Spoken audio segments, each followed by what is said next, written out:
Krakenrock le Noir est le père de la race des dragons ogres. Ce terrible Shaggoth, au terrible pouvoir, fera la taille d'une énorme montagne. Krakenrock est le plus grand et le plus ancien de tous ses semblables.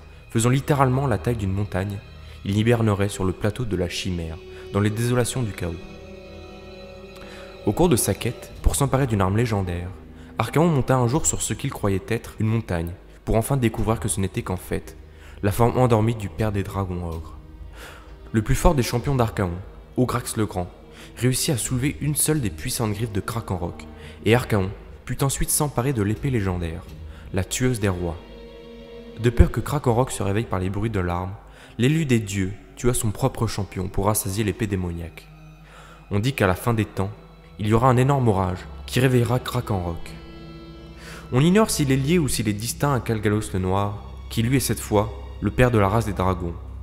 En plus d'avoir le même titre, les deux légendes sont d'une taille colossale et restent profondément endormies.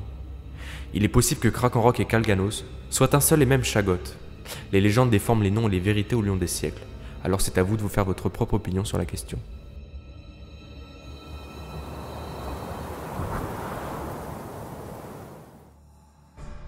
Depuis plus de 300 ans, chaque génération de contes du Auckland ont offert des récompenses somptueuses à celui qui les débarrassera du monstre qui sème la terreur dans les bois entourant Crudenwald. Les gravures sur bois qui décrivent cette créature représentent un loup capable de courir sur ses pattes arrière et de se dresser jusqu'à 2 fois la hauteur d'un homme.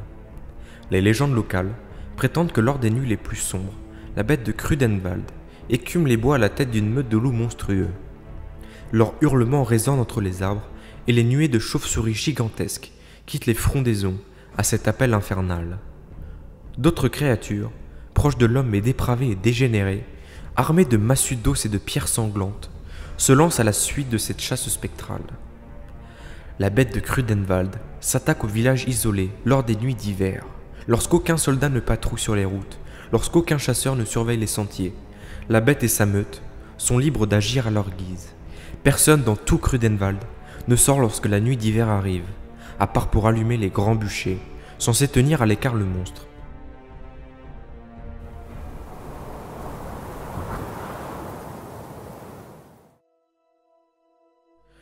Le célèbre comte Melchin, favori de la cour impériale, lança un défi en Lustrie pour prouver son courage à ses rivaux nobles.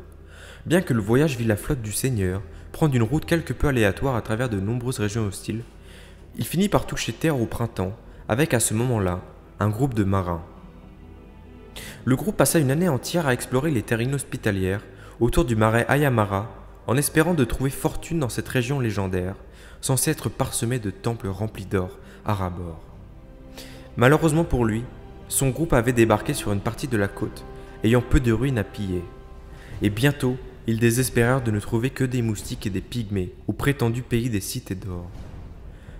Le coup final vint quand le seigneur Melchin et sa force rencontrèrent les hommes lézards, qui lancèrent un assaut préventif sur son camp au milieu de la nuit, désirant anéantir les intrus avant qu'ils ne découvrent le temple de l'Éclipse, situé non loin. Assez ironiquement, le temple contenait suffisamment d'or pour acheter Aldorf et sa province, mais Melchin ne le trouva jamais, et à ce stade de l'aventure, il en avait assez eu en Lustrie. Il prit alors le chemin de la maison dès le lendemain matin. En dépit de ce succès en demi-teinte, le comte Melchin revint à la cour impériale comme un héros et commença à raconter tout un tas d'histoires largement exagérées de son expédition héroïque, combinée avec le puissant vin lustrien qu'il avait acheté à la tribu des Wayarui, un peuple imberbe à la peau cuivrée, plus petit que des enfants. Melchin avait ramené un membre avec lui dans le vieux monde. Vivant dans la jungle autour du marais Ayamara, ils firent de lui l'hôte de nombreux festins aristocratiques de la noblesse pour les années qui suivirent.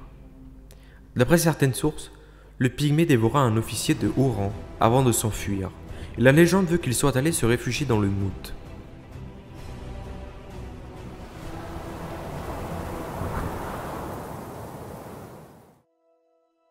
Chose impensable dans le reste de l'Empire, au Middenland plus particulièrement, le culte de Sigmar passe après celui d'un des dieux très célèbres, Ulrich, le dieu des loups et de l'hiver. Dans ces terres du Nord, l'existence y est plus rude, le sol est avide du travail des hommes, et les forêts regorgent de gobelins et d'hommes bêtes. Ulrich est le patron de cette province parce qu'il est aussi dur qu'elle. La force et l'indépendance qu'il attend de ceux qui croient en lui les renforcent contre la difficulté que peuvent avoir l'existence. Les prêtres d'Ulrich sont l'incarnation de ces qualités, Tous sont des combattants accomplis, car l'entrée dans le clergé d'Ulric est interdite à ceux qui n'auraient jamais eu de passé militaire. Ulric lui-même est un guerrier avant tout, qui attend de ses suivants qu'ils se ruent dans l'opposition la tête la première, et impose dès que possible la loi des armes. Les prêtres guerriers d'Ulric restent rarement à attendre dans leur temple, car en effet, ils parcourent le Middenland dans le but de rassembler des fidèles et les inciter à rejoindre les campagnes menées par leurs grands prêtres. À la bataille, ils sont la manifestation de l'esprit d'Ulric, qui guide leurs marteaux et leurs haches, poussant bien haut leurs cris de guerre en hommage au dieu du loup. Les soldats qui les entourent reçoivent à leur tour ce courage et cette foi indomptable.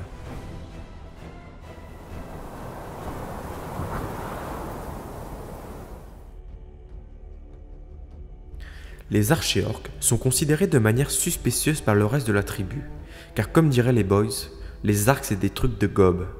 Mais leur rôle atypique est mis de côté tant qu'ils se relèvent efficaces durant la bataille. Mieux vaut éviter de s'établir à proximité des archéorques, car il est courant de voir des volées de flèches atteindre leurs voisins. Hurler des insultes à leur rencontre est un bon moyen de soulager la monotonie d'un camp, et marque souvent le départ d'une belle pagaille. Les chefs archers sont réputés pour continuer à faire tirer leurs bandes sur des ennemis déjà abattus par leurs flèches, car selon eux, c'est un bon exercice. Sinon, de loin, les archéorques font pleuvoir des flèches sur les troupes ennemies. Au diable la précision, après tout, c'est la quantité qui compte.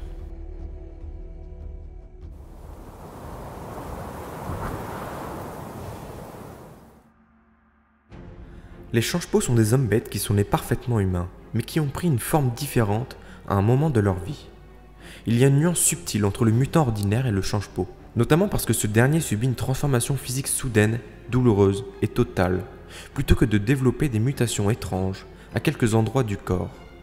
La transformation des change-peau est sans retour possible. Bien que des bébés et des enfants puissent devenir des change-peau, il est inutile de détailler le destin qui les attend. À cheval entre le monde des hommes et celui du chaos, rejeté par les deux, la vie d'un change-peau est misérable, car ils ne peuvent demeurer chez leurs anciens congénères et doivent fuir dans la nature pour trouver leur pareil. Même les hommes bêtes considèrent les change-peau comme inférieurs aux brais, les individus les plus faibles et inutiles, et ils ne leur permettent d'accompagner la harde que parce qu'ils grossissent les rangs, peu importe la faiblesse de ces derniers. Si un change-peau possède des cornes, celles-ci seront généralement arrachées, afin qu'on ne puisse pas le confondre avec un gore.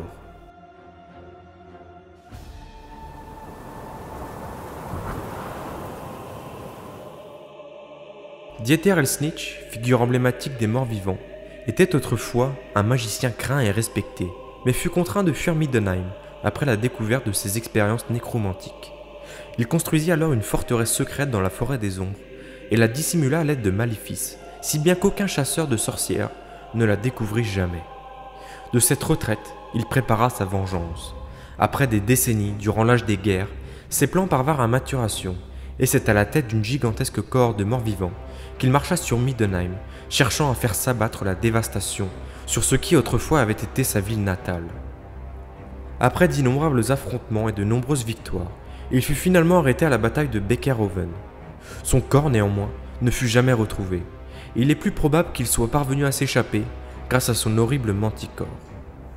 On sait que Dieter Elsnitch possède 3 objets magiques. La lame runique du chaos est une épée maléfique qui fut forgée par le maître des runes Gruni Cœur de Fer, un nain ayant cédé à l'appel des dieux du chaos. Vient ensuite le bâton de feu. Les yeux du bâton rougeoient d'une lueur magique, tandis que les dents claquent et grincent constamment. Et pour finir, le parchemin de pouvoir, qui recèle une grande puissance magique, qui est libérée lorsqu'il est lu à haute voix.